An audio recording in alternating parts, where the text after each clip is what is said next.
Assalamualaikum warahmatullahi wabarakatuh. Hai Sobat UNH, ketemu lagi dengan saya Samia Elviria di podcast UNH Menyapa. Episode hari ini merupakan episode spesial Ramadan UNH Menyapa. Oleh karena itu, hari ini saya punya seorang narasumber. Beliau adalah seorang pendakwah, penceramah, dan juga sekaligus seorang dosen di Fakultas Syariah, salah satu universitas Islam di Jambi. Assalamualaikum Ustadz Muhammad Zaki MAG. Waalaikumsalam warahmatullahi wabarakatuh. Nah Ustadz, hari ini kebetulan karena edisi spesial Ramadan, jadi sengaja kami mengundang Ustadz kemari untuk mungkin memberikan sedikit pencerahan mengenai bulan puasa atau Ramadan ini. Nah Ustadz, hari ini mungkin kita ngobrol santai aja ya Ustadz. Mungkin ada fenomena-fenomena atau pertanyaan-pertanyaan tentang Ramadan ini yang sedikit-sedikit mungkin bisa Ustadz berikan informasi supaya lebih jelas lagi dari segi agama. Nah kita mulai nih Sobat UNH dengan mungkin sholat tarawih. Oke, seperti yang kita semua udah tahu bahwa sholat tarawih itu adalah salah satu sholat sunnah yang hanya ada di bulan Ramadan. Nah Ustadz, sholat tarawih ini sendiri sunnahnya itu sunnah yang seperti apa ya Ustadz?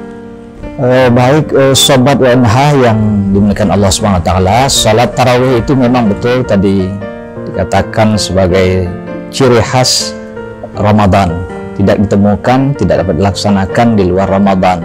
Salat tarawih ini dari akar katanya saja sebetulnya dia mencerminkan bagaimana pelaksanaannya. Tarawih itu jamak dari tarwihah, artinya rileks, rehat. Bagaimana dulu pelaksanaannya di zaman sahabat? Itu ada yang 8 rakaat, itu dilakukan dengan 2 rakaat, dan setiap 2 rakaat atau 4 rakaat sahabat itu istirahat. Jadi mereka rileks dulu dahulu, rehat, kemudian nanti dilanjutkan kembali. Ustadz, jadi boleh ya sholat tarawih itu langsung 4 rakaat? Ya, salah satu pilihan versi yang ada dalam riwayatnya, ada yang 4 rakaat dan 4 rakaat, dan ada yang dua masing-masing itu ada sandarannya. Karena ini namanya sholat sunnah, jadi yang mesti diingat oleh pemirsa Sobat UNH bahwa sholat tarawih itu adalah sholat sunnah yang dalam rakaatnya ada pilihan-pilihan sesuai kemampuan kita. Yang terpenting diingat dasarnya adalah tarawihah, relax, jangan speednya kencang sekali. Kita pernah saksikan kan berapa tayangan beberapa tahun yang lalu ada yang tembus 7 menit. Itu bukan namanya sholat rehat lagi, tapi memang betul sebagai aktivitas yang apa ya, bukan sembahyang namanya. Iya. Itu berlomba-lomba ingin kencang-kencangan, yang dikejar apain ya? Yang dikejarkan tentu sebetulnya ibadah itu kekhusyuan, ibadah munajat kepada Tuhan, tetapi kalau dilakukan sedemikian tergopoh kehilangan esensinya. Sholat yang rileks tetapi dilaksanakan sedemikian terburu-buru dan tentu akan melelahkan, jadi nggak sampai pada tujuan utamanya. Iya. Jadi kalau dari segi maknanya aja itu artinya rileks, pelan-pelan, santai. Berarti seharusnya sebaiknya dilakukan di rumah atau berjamaah di masjid?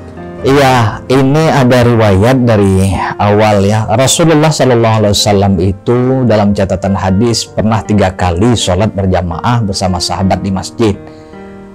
Pada tanggal 23 malam Ramadan, 25 dan 27. Tetapi kemudian Rasulullah tidak lagi ke masjid, dan ternyata jawaban Rasul adalah, aku mengkhawatirkan kalau aku nanti sholat bersama kalian, bisa saja kelak nanti Allah wajibkan untuk kalian melakukan sholat tarawih.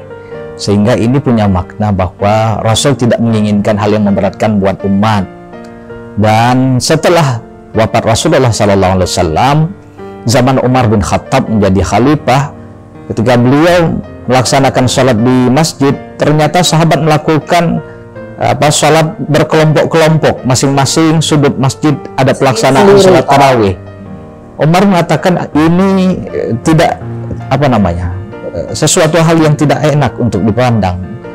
Perlu ada persatuan. sehingga ada inisiatif dari Umar untuk menyatukan dalam satu jamaah.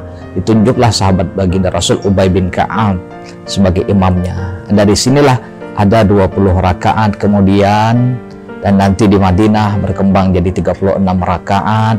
Karena di Madinah itu merasa mereka tidak mendapatkan keistimewaan seperti Makkah. Makkah 20 rakaat, sementara mereka 20 juga, tentu berbeda. Orang-orang Makkah di samping di sela-sela salat tarawih itu mereka melakukan tawaf 7 kali. Kemudian sembahyang sunnah. Maka orang Madinah tidak mau kalah. Akhirnya rakaatnya dilebihkan. Ya, 7 itu dikali 2, maka ada 14 rakaat ditambah. Tambah lagi yang 2, 16 tambahan. 20 tambahan 16 jadi 36. Tambah witir 39 rakaat.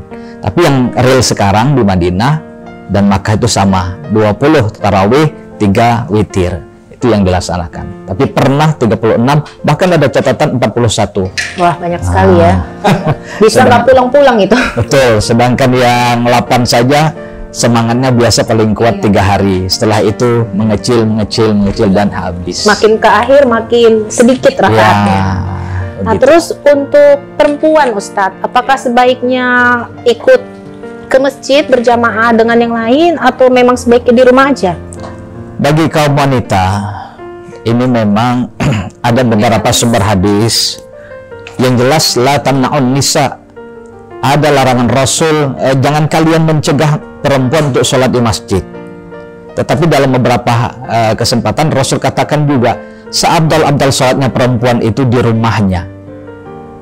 Bukan di rumah lagi, di bilik kamarnya. Andai kata ada tempat yang lebih kecil lagi di dalam rumah, ada dalam kamar, ada khusus, maka disitulah yang terabdal bagi perempuan.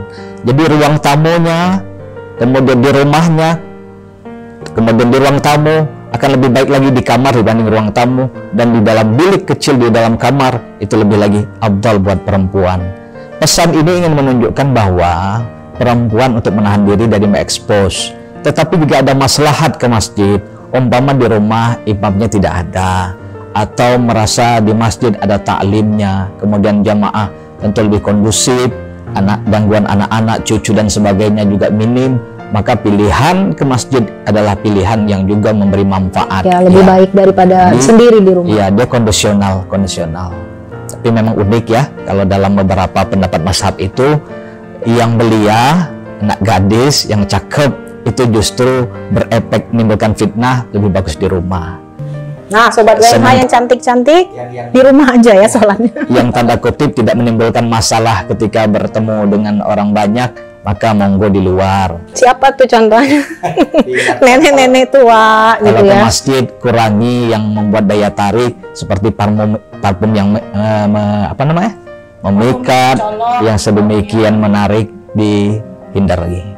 Jadi jika itu dilakukan, insya Allah masjid adalah tempat yang bagus untuk berkumpul seluruh jamaah laki-laki maupun perempuan. Baik Ustadz.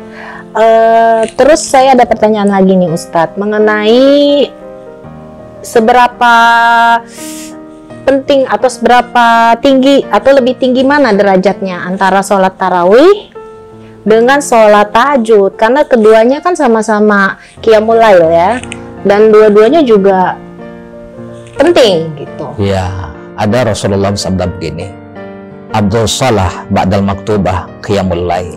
Salat yang terhebat, terabdal setelah salat wajib itu adalah salat qiyamul lail.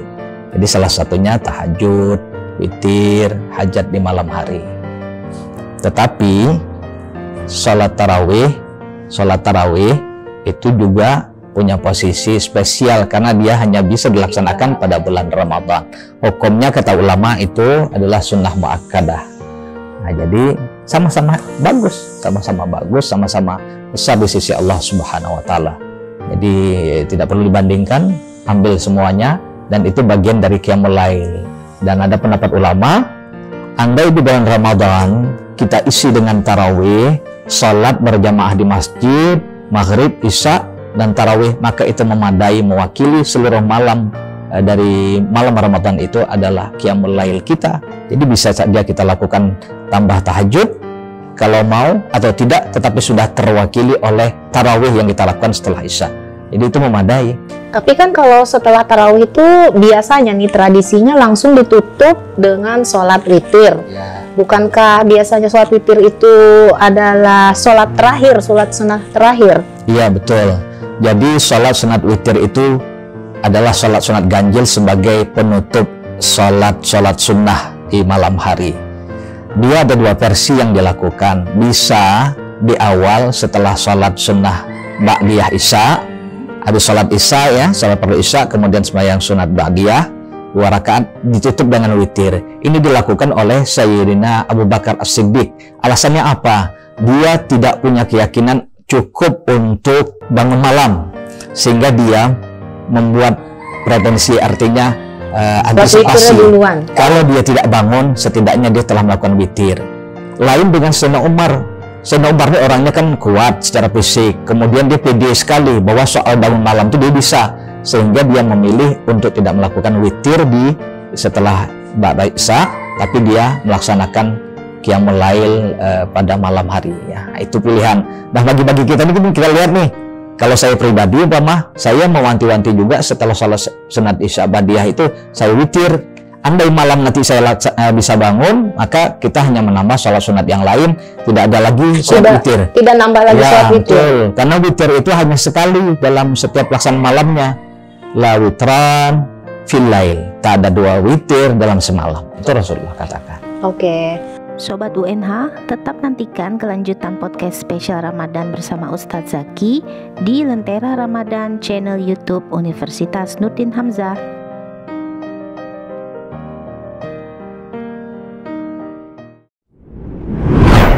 Bahwa harus memprioritaskan yang mana. Sebisanya yang wajib menjadi hal yang prioritas. Kemudian kebersamaan dalam berbuka. Apakah waktu berbuka itu standarnya mendengar beduk atau pas muazin azan?